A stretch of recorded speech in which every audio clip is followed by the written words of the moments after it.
तो हम परमेश्वर के पवित्र वचन से इज़राइल का संपूर्ण छुटकारा कैसे हुआ उसके उस छाया में हम अपने उद्धार को देख रहे हैं, अपने छुटकारे को देख रहे हैं, कैसे परमेश्वर उतर कर आया और उनका क्या किया, उद्धार किया। तो इज़राइल का संपूर्ण छुटकारा 3 भागों में बांटा गया है। पहला भाग क्या है, पहला स्टेज क्या है उनका, मिस्र से, मिस्रियों के बोझों से, फिरौन की गुलामी से उनका छुटकारा होना, पहला स्टेज ये है। दूसरा स्टेज क्या है, दूसरा स्टेज है मरुभूमि, यानी कि अब उनके 3 स्टेज हैं। अब उनका क्या है, मरुभूमि का जीवन है। तो मरुभूमि के जीवन में भी परमेश्वर अब उनके अंदर से मिस्र क्या कर रहा है, निकाल रहा है।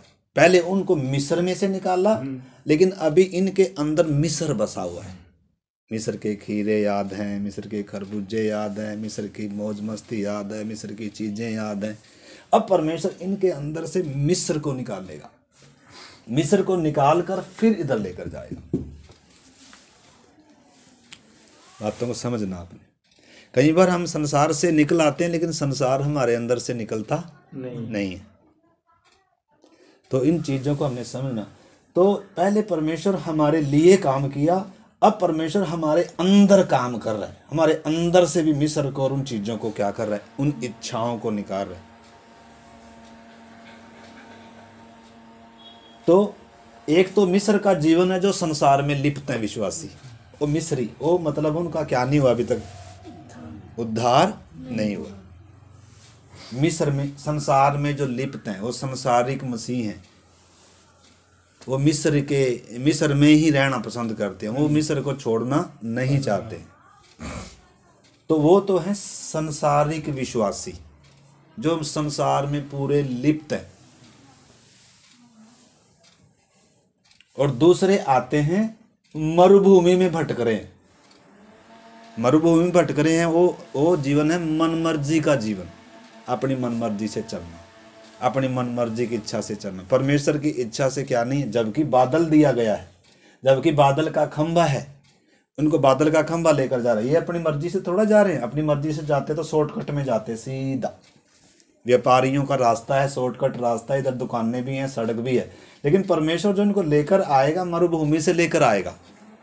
तो इस चीज़ को अच्छे से प्रार्थना के साथ क्या करना है, परमेश्वर के कार्यों को, परमेश्वर के मार्ग को हमने समझना है। परमेश्वर कभी शॉर्टकट में से लेकर नहीं जाएगा, हमारी मन मर्जी के मार्ग में परमेश्वर कभी लेकर नहीं जाएगा।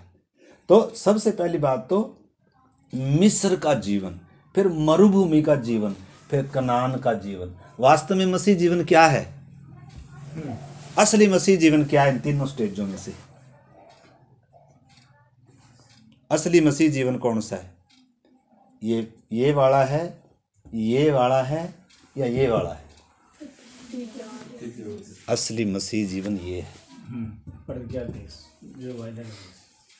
जयवंत मसीह जीवन, आनंदित मसीह जीवन, जिस जीवन पर किसी का क्या नहीं होता, मौत का भय नहीं है, शैतान का डर नहीं है, संसार की चिंता नहीं है, परमेश्वर की इच्छा से क्या है, बस परमेश्वर की इच्छा के लिए समर्पित है। अपनी इच्छा भी, यानी कि ये यरदन नदी अपने स्वयं के लिए मरकर पार होना है।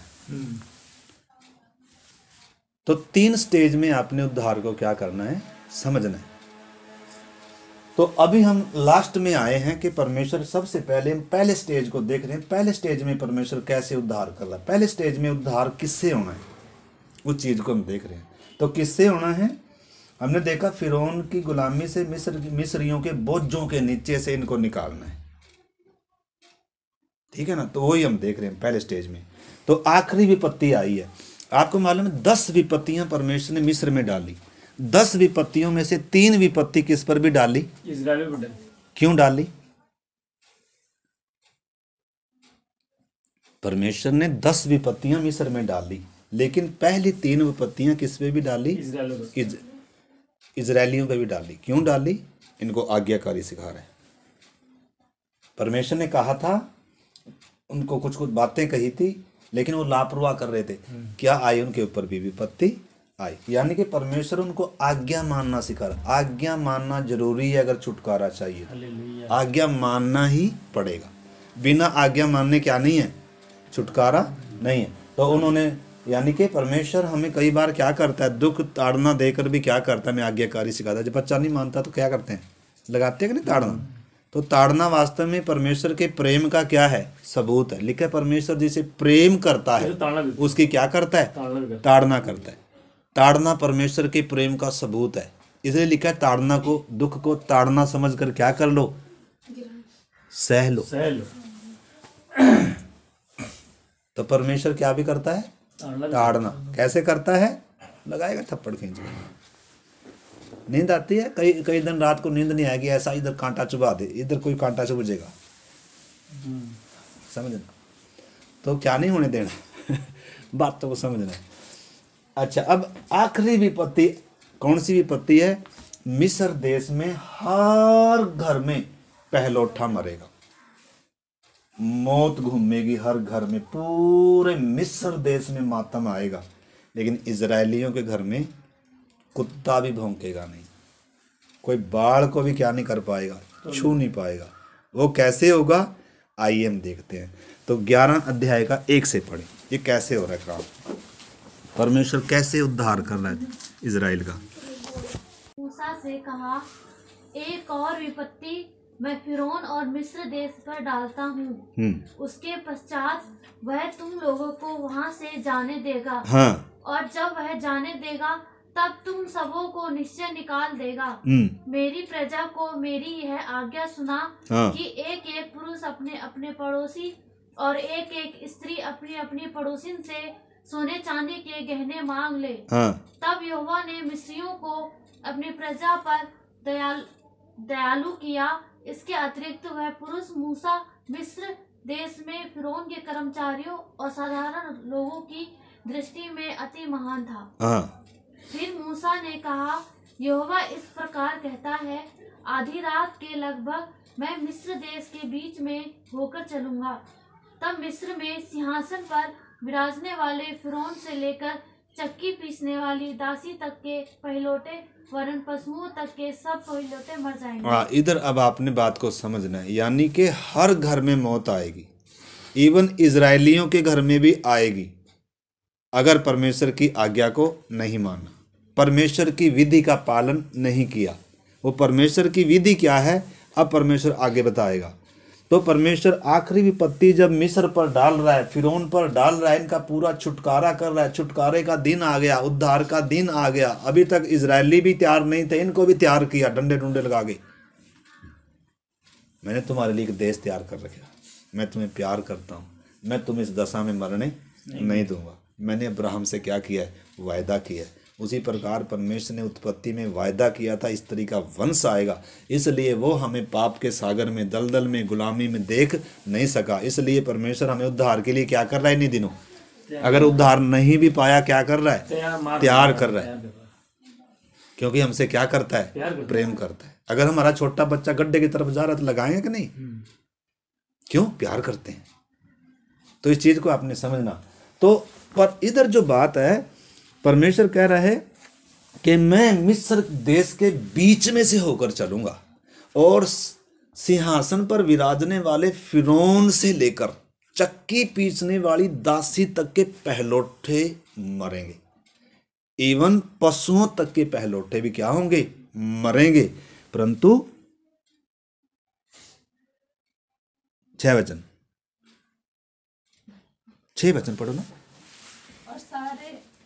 और सारे मिस्र देश में बड़ा हाहाकार मचेगा, यहाँ तक कि उसके समान ना तो कभी हुआ और ना होगा।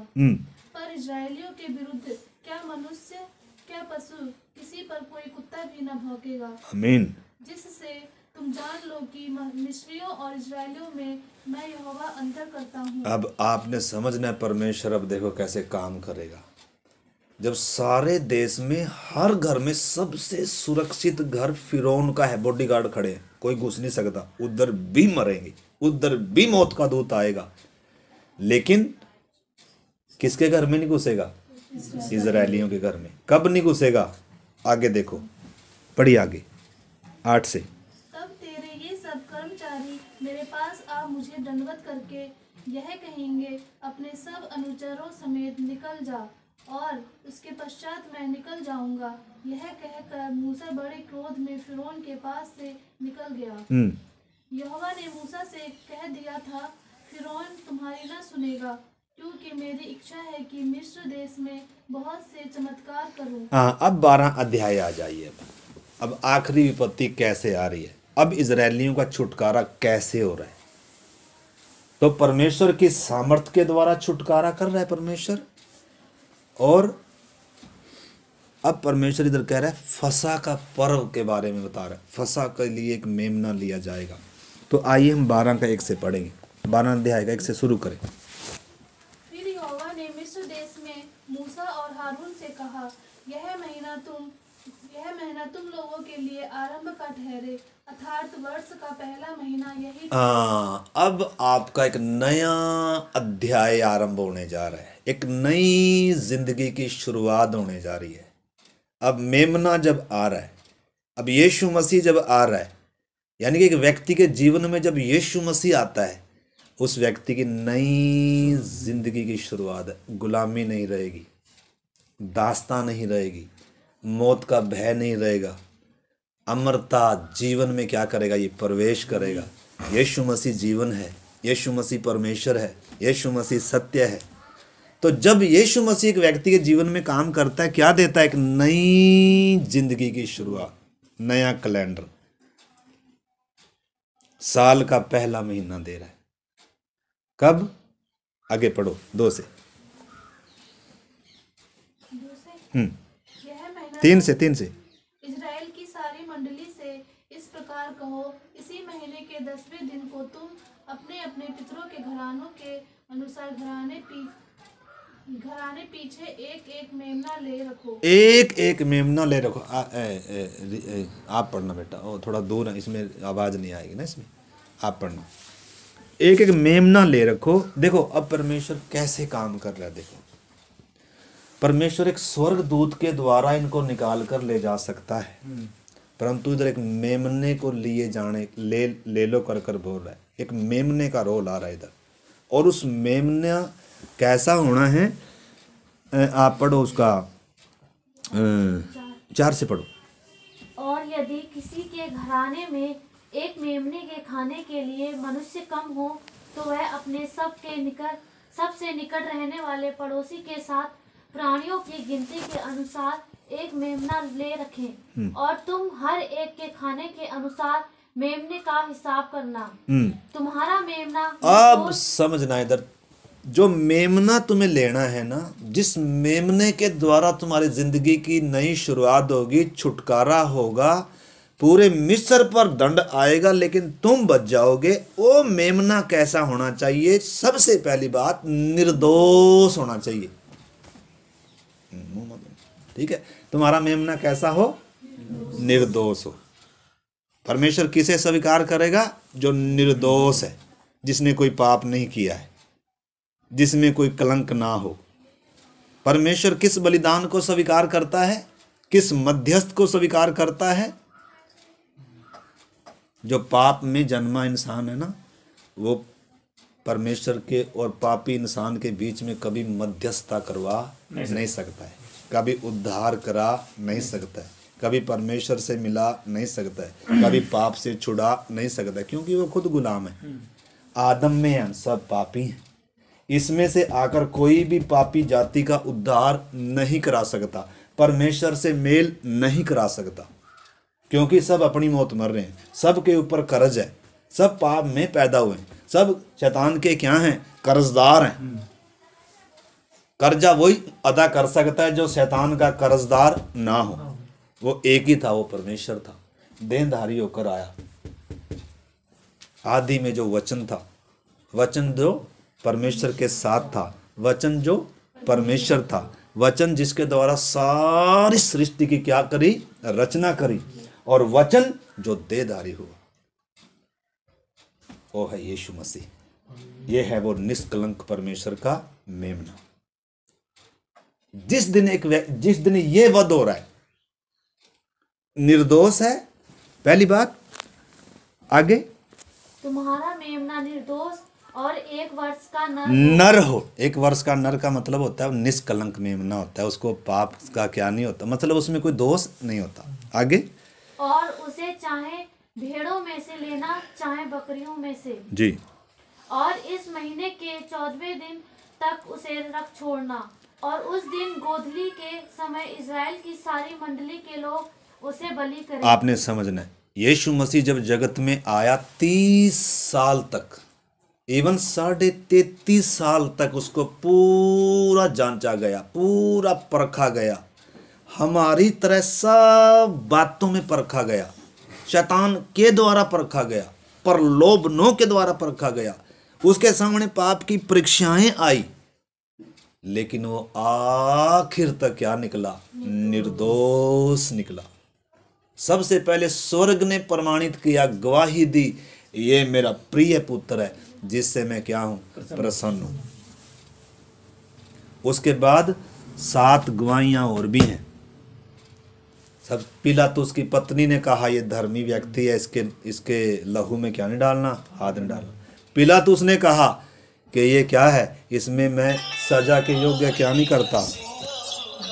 में से कुछ लेकर जिन घरों में मेमने को खाएंगे तो एक मिनट, यीशु मसीह की निर्दोषता के परिणाम सबूत हैं, पर स्वर्ग ने प्रमाणित किया ये निर्दोष है, मेरा प्रिय पुत्र है, इससे मैं प्रसन्न, स्वर्ग इससे प्रसन्न है। दूसरी बात, पिलातुस की पत्नी ने गवाही दिया, पिलातुस ने गवाही दिया, फिर उस सूबेदार ने गवाही दिया कि निश्चय ये परमेश्वर का पुत्र है, फिर उस डाकू ने जो बराबर में लटका था वो कह रहा है ये तो निर्दोष है, फिर इवन वो जो पकड़वाने वाला वो था यहूदा इस्करियोती था, उसने भी कहा मैंने निर्दोष को पकड़वाया है, यानी कि ये निर्दोष है। 3 अदालतों में ले जाया गया यीशु मसीह को, पिलातुस की अदालत में और दूसरे की अदालत में, यानी 3 अदालतों में ले जाया गया, लेकिन इसको एक छोटा सा भी इसमें क्या नहीं पाया गया? दोष। संपूर्ण मानव जाति दोषी है, पापी है, परमेश्वर से संबंध टूटा हुआ है, इसलिए वो ही उद्धार करा सकता है जिसमें पाप ना हो, जिसने कभी पाप ना किया हो।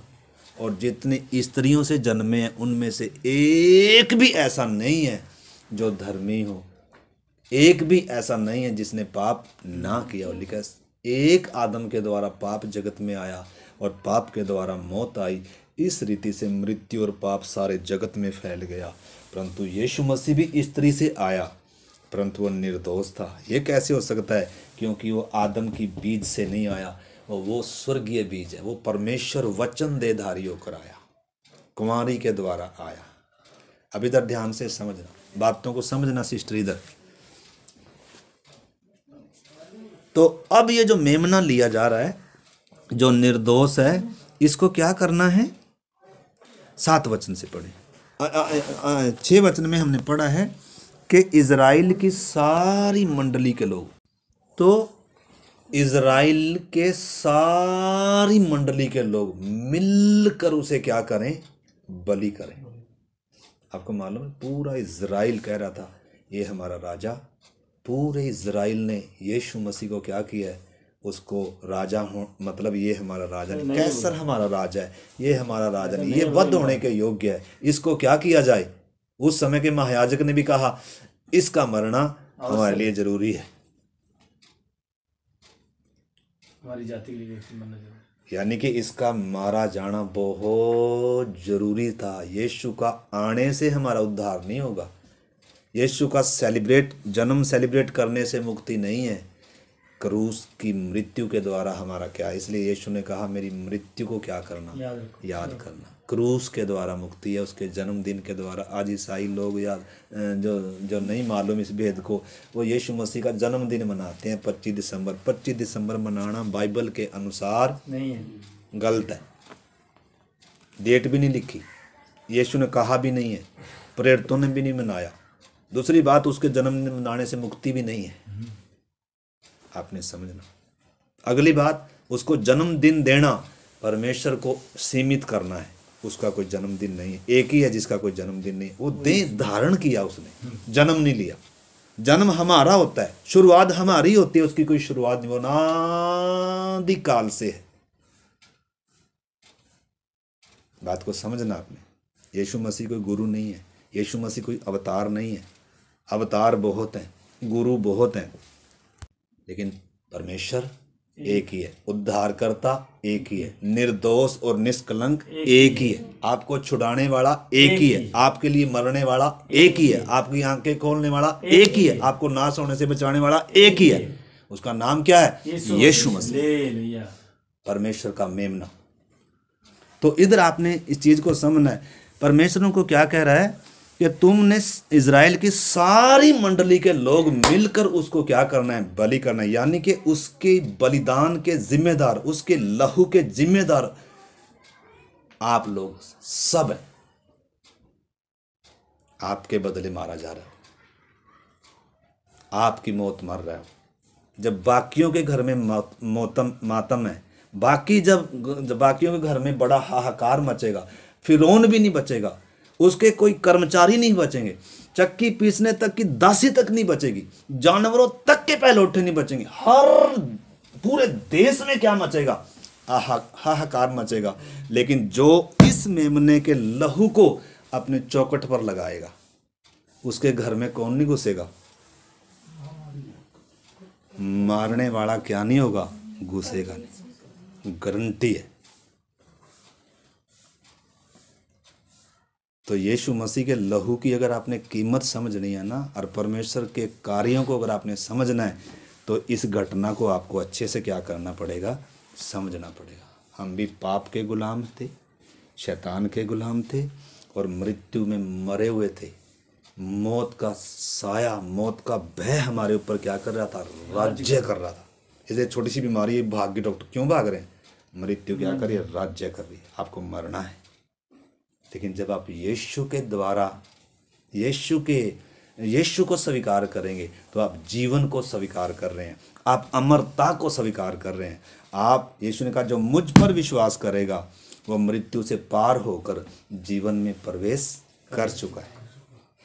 मौत नहीं देखेंगे आप, आपके घर में मातम नहीं होगा, आप कभी मरेंगे नहीं, गारंटी है। जो मुझ पर विश्वास करता है वो कभी मरेगा नहीं। भाई साहब, मौत क्या है? अनंत काल की नरक की आग है। शरीर की मौत मौत नहीं है, ये तो शरीर में से हमारा प्राण और आत्मा निकलेगा मात्र। शरीर सिर्फ मिट्टी से लिया गया और मिट्टी में मिलेगा। असली जो हम है ये शरीर नहीं है, हमारा प्राण और आत्मा है। प्राण और आत्मा ने मरना है। मरने का मतलब है दूसरी मृत्यु, नरक की आग जिसको बोला गया। तो अब परमेश्वर क्या कह रहा है? उस मेमने का निर्दोष होना है, जांचा परखा जाना है। 14 दिन तक क्या करना है बोला परमेश्वर ने? 10 दिन तक।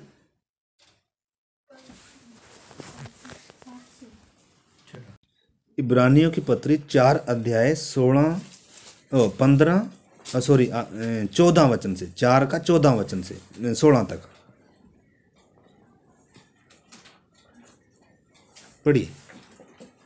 इसलिए जब हमारा ऐसा बड़ा महायाजक है जो स्वर्गों से होकर गया है, अर्थात परमेश्वर का पुत्र यीशु, परमेश्वर का पुत्र यीशु, तो आओ हम अपने अंगीकार को दृढ़ता से थामे रहें, क्योंकि हमारा ऐसा महायाजक नहीं जो हमारी निर्बलताओं में हमारे साथ दुखी ना हो सके, वरन वह सब बातों में हमारे ही समान परखा तो गया, तो भी वो निष्पाप निकला।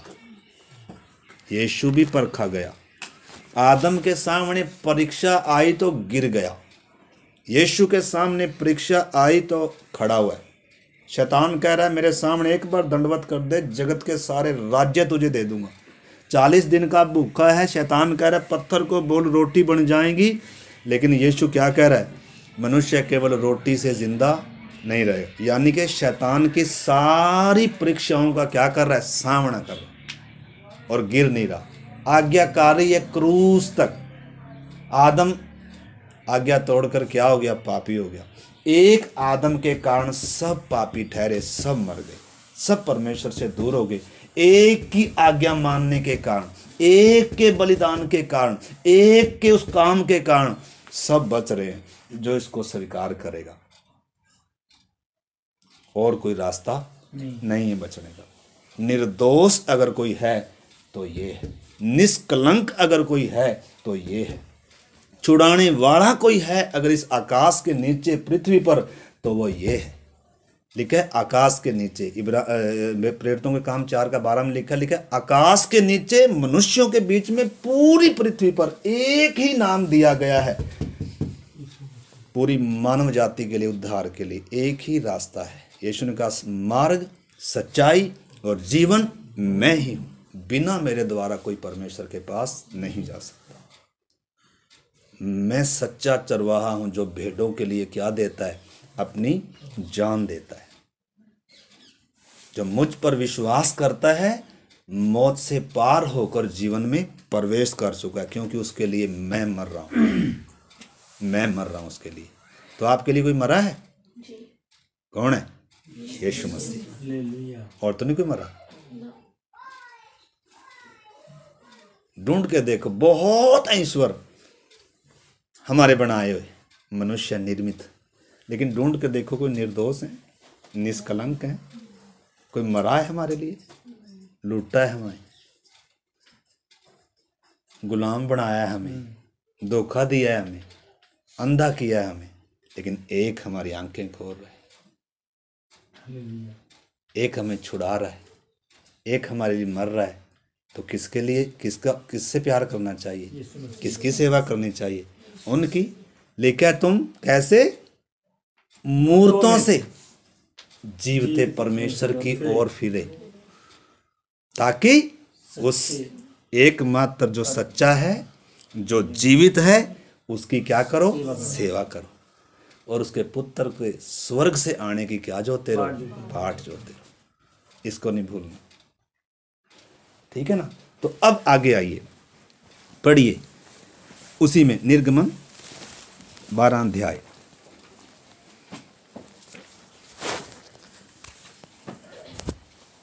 12 से पढ़े। क्योंकि उस रात को मैं मिस्र देश के बीच में होकर जाऊंगा, और मिस्र देश के क्या मनुष्य क्या पशु सबके पहिलौठों को मारूंगा, और मिस्र के सारे देवताओं। 7 वचन पढ़ लिया ना हमने, 7 वचन पढ़ा। 7 में क्या था? तब वे उसके लहू में से कुछ लेकर जिन घरों में मेमने को खाएंगे, उनके द्वार के दोनों अलंगों और चौखटों के सिरे पर लगाएं। यानी कि आपने अब समझना है, सबसे पहली बात, परमेश्वर स्वर्गदूत के द्वारा छुड़ा सकता है, अपनी सामर्थ्य के द्वारा छुड़ा सकता है, उसके लिए कोई मुश्किल नहीं है। कल ये बेटी पूछ रही थी, अगर परमेश्वर पाप माफ कर सकता है तो यीशु का मरना क्यों जरूरी था?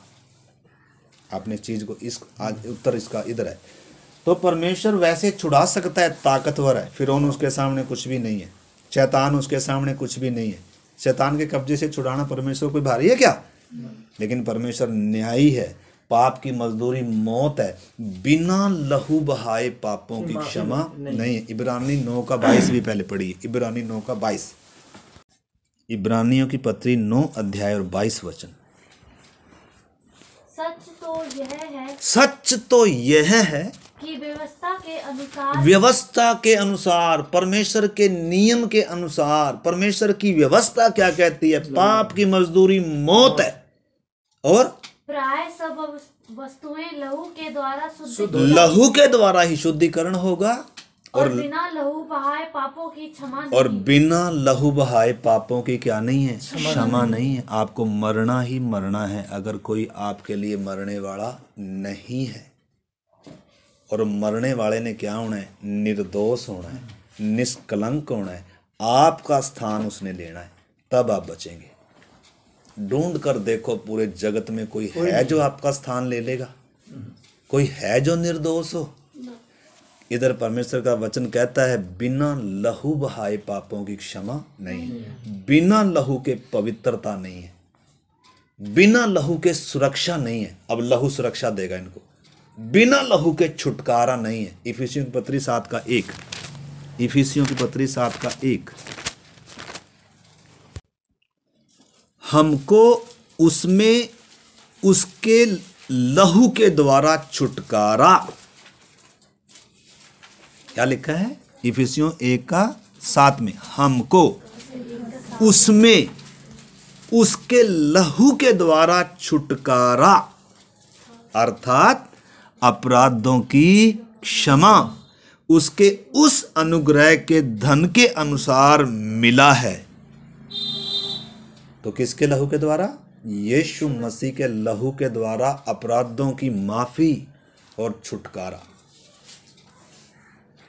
आपने इस चीज को अच्छे से क्या करना होगा, समझना होगा। बिना लहू बहाए पापों की माफी, अदेन की वाटिका में ही परमेश्वर ने बता दिया था, आदम तूने जो पाप किया है ना, निर्दोष का क्या बहेगा? लहू बहेगा,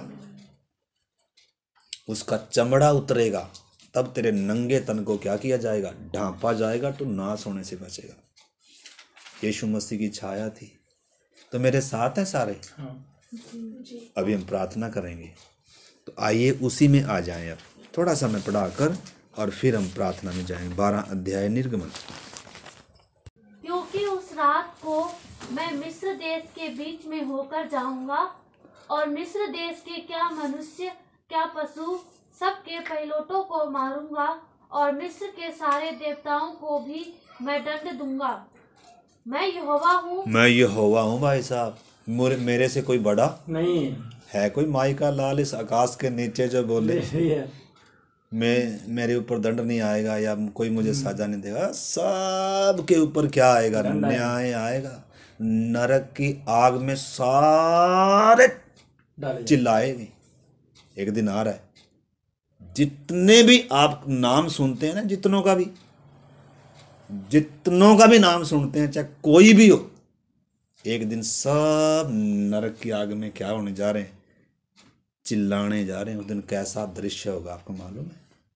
उस दिन कैसा दृश्य होगा जब क्या करेंगे जो ईश्वर कहलाए जाते हैं, जो ईश्वरीय बनकर बैठे हैं, जो क्या हैं, एक दिन परमेश्वर इनके ऊपर क्या लाने जा रहा है? दंड लाने जा रहा है। दंड आएगा सब के ऊपर। एक ही नाम होगा, राजाओं का राजा, प्रभुओं का प्रभु यीशु मसीह ही एकमात्र के हर घुटना टिकेगा। हर घुटना, चाहे कोई इस समय कितना भी मसीह विरोधी है, उसका भी घुटना टिकेगा। हर जीभ अंगीकार करेगी। बड़े बड़े जो आज क्या नहीं करते हैं, यीशु का नाम सुनकर उनको क्या हो जाता है? वो भी मानेंगे यीशु मसीह ही परमेश्वर है। लेकिन उस दिन उद्धार नहीं है, उस दिन सजा है। आज अगर मान लेंगे तो आज उद्धार है। अनुग्रह का द्वार खुला हुआ है। अभी तक यीशु मसीह आया नहीं है, अनुग्रह का समय है। आज जो भी पापी से बड़ा पापी भी मान लेगा, आज उसका क्या है? उद्धार है। इसके बाद उद्धार नहीं। अगर आज यीशु आ गया तो उद्धार का दरवाजा हमेशा के लिए क्या होने जा रहा है? तो क्या आपने उद्धार पाया? क्या आपने उद्धार पाया? क्या आपने उद्धार पाया? इसके बाद उद्धार का मौका नहीं। कहाँ पाया? आज आपके पास सवाल है। अभी नहीं हुआ उद्धार। अभी आप इधर हैं, इधर हैं, मिस्र में। फिलहाल तो परमेश्वर कह रहा है बस इधर ही, क्योंकि मेमना किधर वध हुआ है? इधर हुआ है, उधर नहीं हुआ, इधर हुआ है।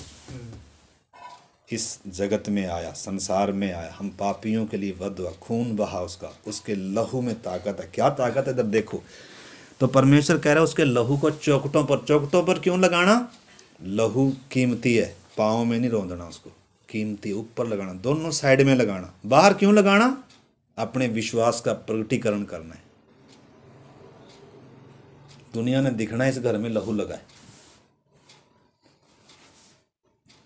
यीशु मसीह को मानने वाले लोग हैं, यीशु के बलिदान पर विश्वास करने वाले लोग हैं।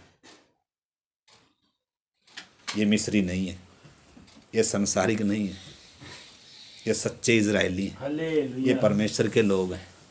पहचान कराएंगे क्रूस के साथ अपनी, पहचान कराएंगे यीशु के साथ अपनी। लिखा है जो इस व्यभिचारी पीढ़ी के सामने मेरे से और मेरी बातों से लज्जाएगा, मैं भी उसका इनकार करूंगा। जो इस समय इस पीढ़ी के सामने मेरी बातों से और मेरे से अगर नहीं लज जाएगा, स्वीकार करेगा, तो मैं भी उसे उस दिन क्या करूंगा, स्वीकार करूंगा।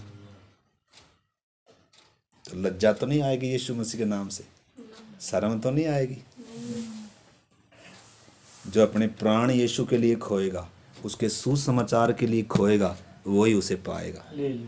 लिखा है, जो शरीर को घात कर सकते हैं उनसे कभी ना डरना, परंतु जो शरीर समेत प्राण और आत्मा को नरक में नाश कर सकता है, उससे क्या करना चाहिए? तो किससे डरना चाहिए बोलो? परमेश्वर के न्याय से डरना चाहिए। परमेश्वर न्यायी है, पवित्र है और सब पापी हैं, और पाप की मजदूरी क्या है? मौत है। परंतु परमेश्वर का प्रेम क्या है?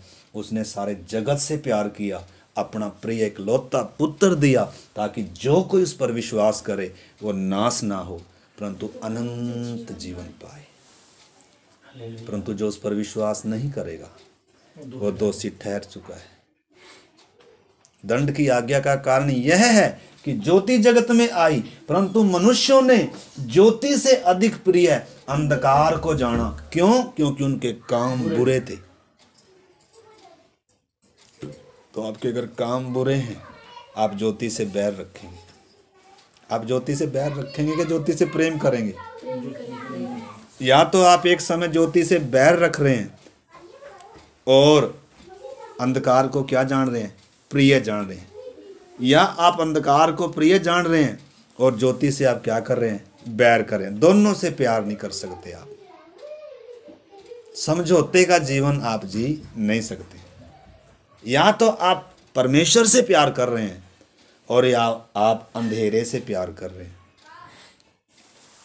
तो किससे प्यार करना चाहिए? जो प्यार के योग्य है, जो आदर के योग्य है, जिसने पहले हमसे प्यार किया। इसलिए यूहन्ना कहता, हम इसलिए प्यार नहीं करते कि हम उसे प्यार करें, बल्कि हम इसलिए प्यार करते हैं कि पहले उसने हमसे क्या किया है? प्यार की। पहले वो मरकर दिखाया है, उसने प्यार प्रकट किया, प्यार का सबूत दिया। हाथ देखो, हाथ छीदे हुए।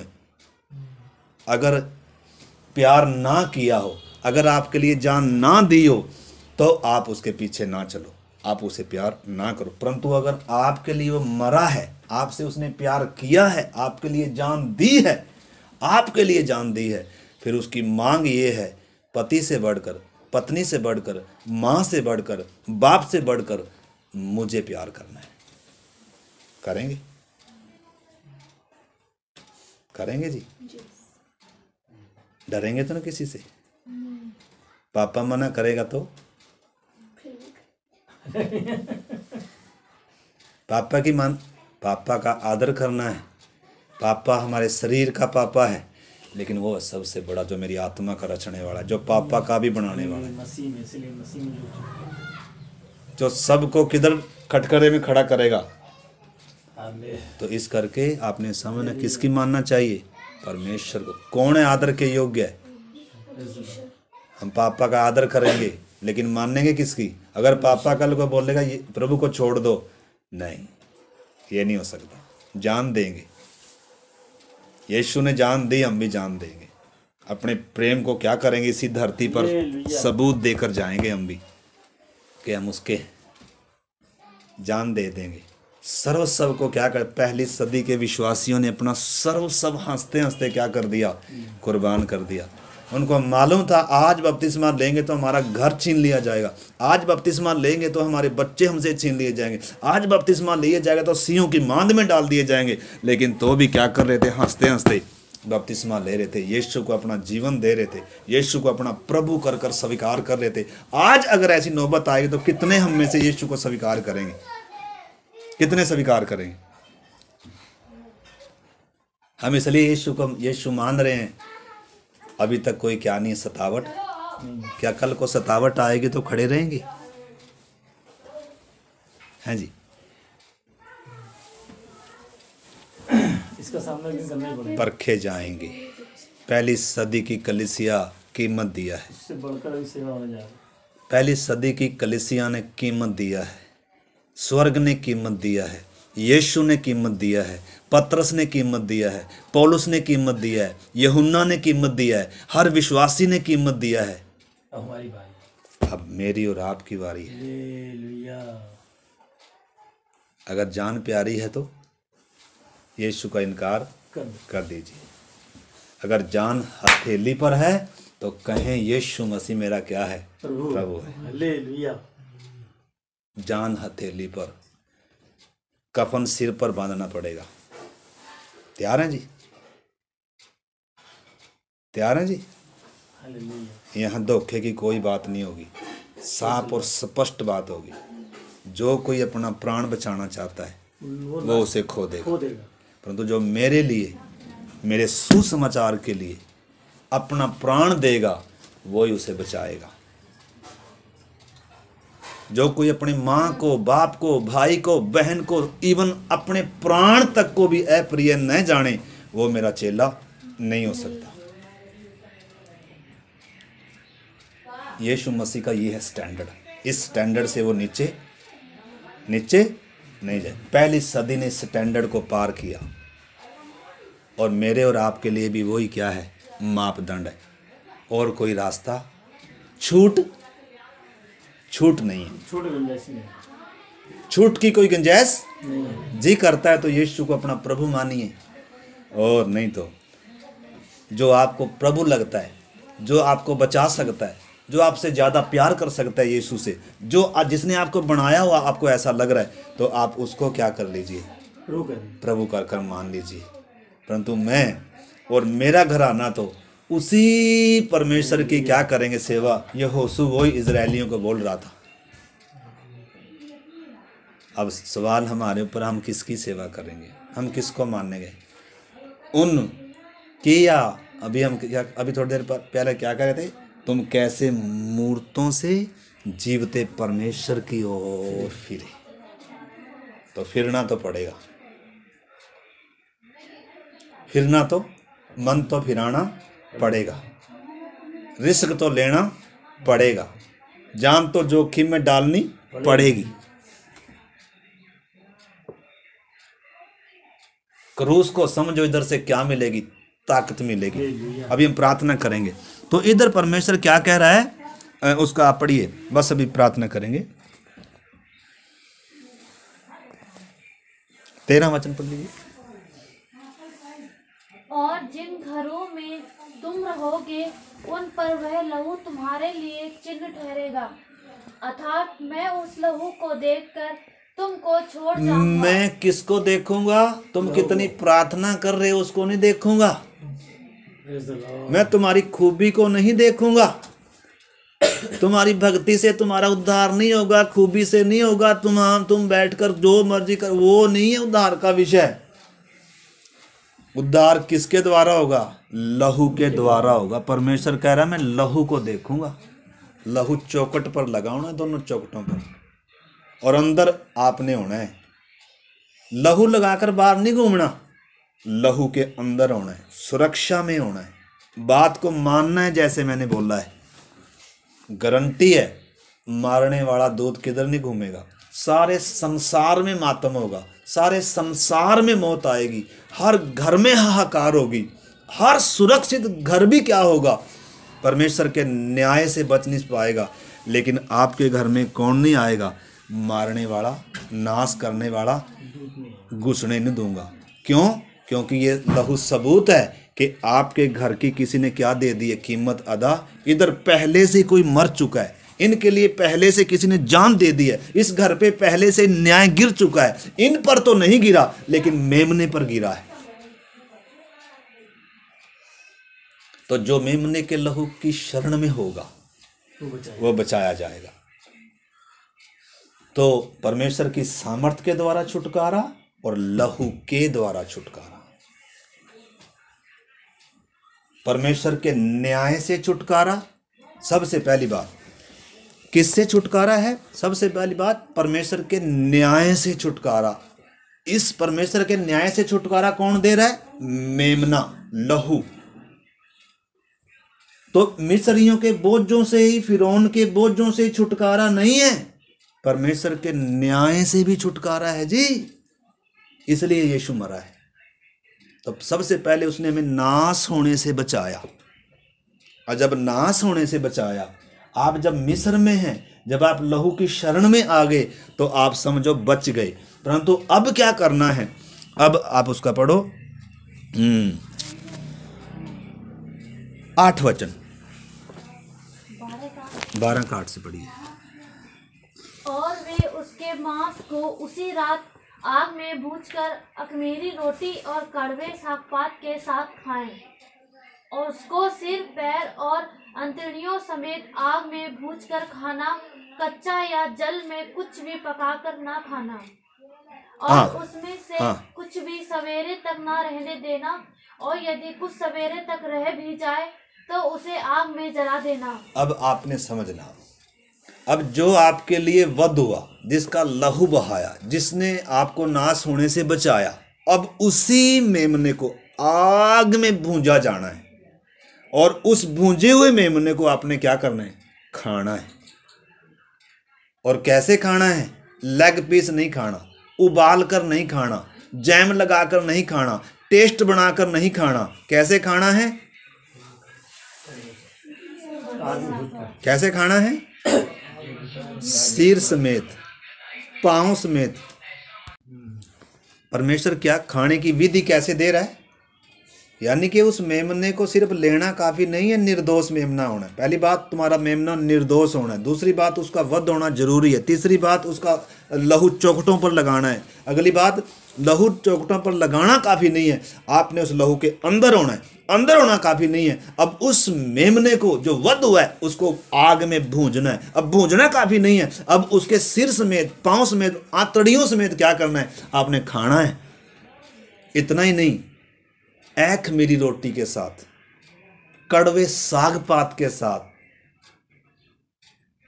आपने क्या करना है? उसको फुर्ती से खाना है। इसका क्या मतलब है? इसका मतलब और गहरा है। हम अगली बार क्या करेंगे, या तो शाम को समय मिलेगा शाम को, नहीं तो फिर अगली बार जब हम आएंगे, पेंडिंग है ये सारा। नहीं तो सुबह टाइम नहीं होगा, हम सुबह सुबह निकलेंगे। 7 बजे आ जाइए अगर आ सकते हैं तो। आपने जाना नहीं जाना है ना? 8 बजे 8 बजे निकलना है ना हमने, तो ठीक है। हम टाइम से क्या करेंगे, थोड़ा सा और क्लियर करके आपको फिर हम चलेंगे। फिर प्रभु ने अगली बार जब लेकर आएगा इसको और क्या करेंगे। तो चाहते हैं हम आए फिर दोबारा। और वो बेटी और यहाँ हालेलुया, एक और आत्मा जीत ली। अगर अपने मम्मी पापा को भी ले आते तो वो भी जीते जाते यार। सही प्रचार करते हैं ना। तो उस मेमने को कब लेना है, क्या करना है, कितने दिन रखना है, कैसे खाना है, कैसे भूंजना है, सिर, पैर, पूरा क्या दिया गया इस बाइबल में, पूरा दिया गया। इसमें थोड़ा सा भी पानी मिलाना नहीं है, थोड़ा सा भी इसमें घटाना नहीं है, थोड़ा सा भी इसमें जोड़ना। आज कितनों ने इसमें से क्या कर दिया, यानी कि लहू को चौखट पर तो लगाना चाहते हैं, बचना तो चाहते हैं, मिस्र छोड़ना नहीं चाहते, उसको खाना नहीं चाहते, अपने घर से खमीर हटाना नहीं चाहते, कड़वे साग पात से खाना नहीं चाहते, जैम से खाना चाहते हैं, टेस्ट लगाकर खाना चाहते हैं, उबाल कर खाना चाहते हैं, मिस्र में ही रहना चाहते हैं, मिस्र से बाहर जाना ही नहीं चाहते, संसार छोड़ना ही नहीं चाहते। परंतु संसार छोड़ने के लिए, इधर आगे लिखा है, एक वचन और पढ़ें। उसके खाने की विधि क्या है? 11। और उसके खाने की यह विधि है, कमर बांधे। कैसे खाना है? कमर बांधे, यानी कि कमर बांध कर कोई रोटी खाता है, कोई चीज खाता है? कमर बांधने का मतलब है आपने सबसे पहले तैयारी कर लेनी है। क्या तैयारी? मिस्र छोड़ने की, तब इसको खाना है। सबसे पहली बात कमर बांध कर, अगली बात पाँव में जूती डालकर, यानी कि खाने के बाद जूती नहीं ढूंढना, पहले तैयार हो जाओ। खाने के बाद 1 सेकंड भी, 1 मिनट भी मिस्र में रहना नहीं है। तुरंत आज ही रात छुटकारे की रात है। जिस दिन आप मेमना खाओगे, जिस दिन चौखट पर लहू लगाओगे, जिस दिन उसके लहू की शरण में आओगे, उस दिन वो इसलिए नहीं मरा आप मिस्र में बैठे रहो, वो इसलिए नहीं मरा आप संसार के साथ समझौता करके चलो। उसी दिन क्या करना है? मिस्र छोड़ना है, बपतिस्मा लेकर डूब कर, और क्या करना है? इधर संपूर्ण उद्धार। तो मेमने ने फंसा के मेमने ने परमेश्वर के न्याय से बचाया, लेकिन लाल समुंदर किससे बचाएगा? अब फिरौन से। लाल समुंदर पार करना है, पार करना है तो मिस्र तो छोड़ना पड़ेगा भाई जी। बपतिस्मा लेना है तो संसार तो छोड़ना पड़ेगा, पहले संसार छोड़ना पड़ेगा तब बपतिस्मा। आज बहुतों ने क्या कर दिया? पहले ही बपतिस्मा दे दिया, मिस्र छोड़ा ही नहीं है, मेमने को खाया ही नहीं है, भूंज कर खाया ही नहीं है, सिर पैर और आंतड़ियों समेत खाया ही नहीं है। परंतु स्वर्ग ने विधि दिया है इसको कैसे खाना है, इसको कैसे खाना है। कमर बांधकर, पाँव में जूता डालकर और हाथ में लाठी लेकर, और उसे फुर्ती से धीरे धीरे नहीं खाना। नमक ले आना जरा, नमक ले आना जरा, पानी का गिलास लाना जो मैं बैठ के खा लूं। नो नो नो, ये भोजन नहीं है, ये छुटकारे का है भाई साहब आपके। यानी कि थोड़ी सी भी डील नहीं करना। जब आपको ये सच्चाई मालूम हो जाए, जब आपकी आंखें खुल जाएं, जब लहू की शरण में आ गए, फिर इसलिए वध नहीं होता मिस्र में क्या करे, इधर ही बैठे रहे लहू लगा कर ना। आज ही रात में क्या करूंगा, आपको मौका दूंगा।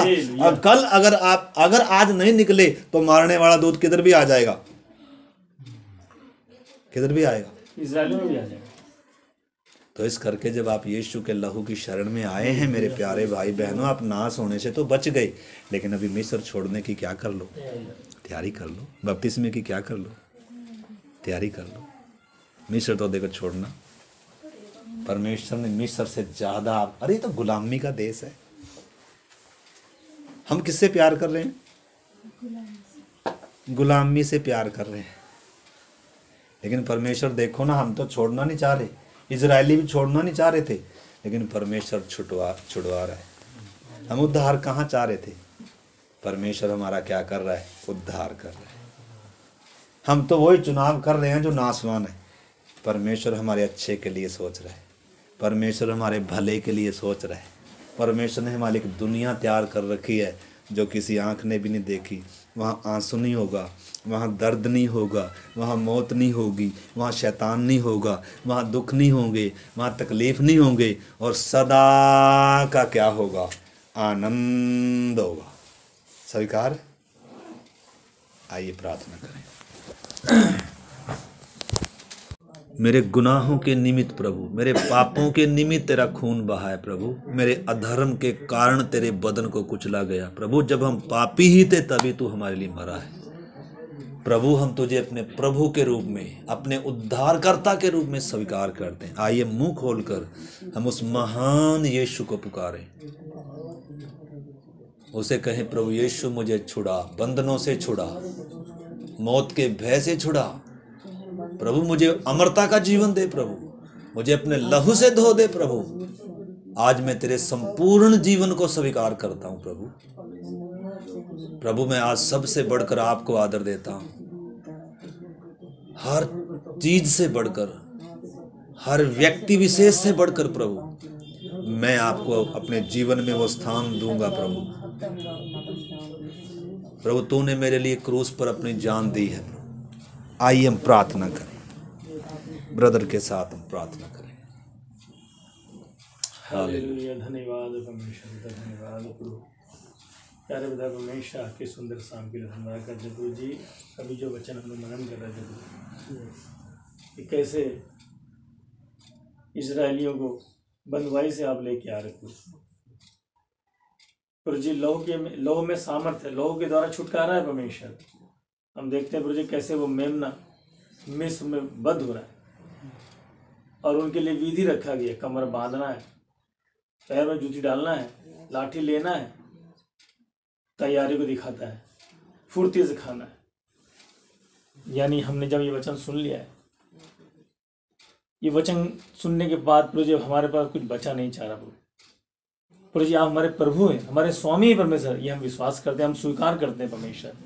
और हम भी जो पुराने रीति रिवाज में फंसे हुए परमेश्वर, इससे हम भी छूट के परमेश्वर आपके राह में चलना चाहते हैं। प्रभु जी आप मदद करें ताकि इस उद्धार के विषय हम समझ पाएं, इस उद्धार में हम आ पाए परमेश्वर, इस महान उद्धार को प्रभु जी हम स्वीकार करने पाए। प्यारे प्रभु, जिन लोगों का बपतिस्मा नहीं हुआ उन सबके लिए हमारी प्रार्थना है परमेश्वर, ये सच्चा सुसमाचार उनके ऊपर चमक जाए और परमेश्वर वो नाश होने से बच जाए और परमेश्वर आपकी नियम, आपकी विधियों का पालन करने लगे आज से परमेश्वर। हमारी यही प्रार्थना है प्रभु, हर एक पर परमेश्वर आपका छुटकारा हो परमेश्वर, हर एक व्यक्ति प्रभु जी आज बंधन टूट जाए और परमेश्वर आपका लहू के द्वारा उनमें जय जयकार हो परमेश्वर, उनका छुटकारा हो प्रभु। आपने प्रभु जी हर एक मानव जाति के लिए परमेश्वर अपने क्रूस में आपने हमें जान दिया परमेश्वर, मिस्रियों के लिए, इजरायलियों के लिए प्रभु जी, इजरायलियों के लिए वो मेमना बद्ध किया गया था, लेकिन परमेश्वर हमारे लिए प्रभु जी स्वयं आप बलिदान हुए।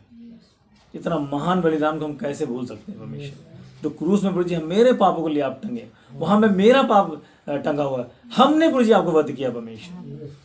प्यारे प्रभु, इसकी सजा परमेश्वर हम उद्धार चाहते हैं, हम सब पर आप दया करना परमेश्वर, यही हमारी प्रार्थना है प्रभु। प्रभु जी आपने हमारा प्रार्थना सुना, धन्यवाद। यीशु मसीह के नाम से प्रार्थना मांगते हैं, आमीन आमीन। सबको जय मसीह की महाराज।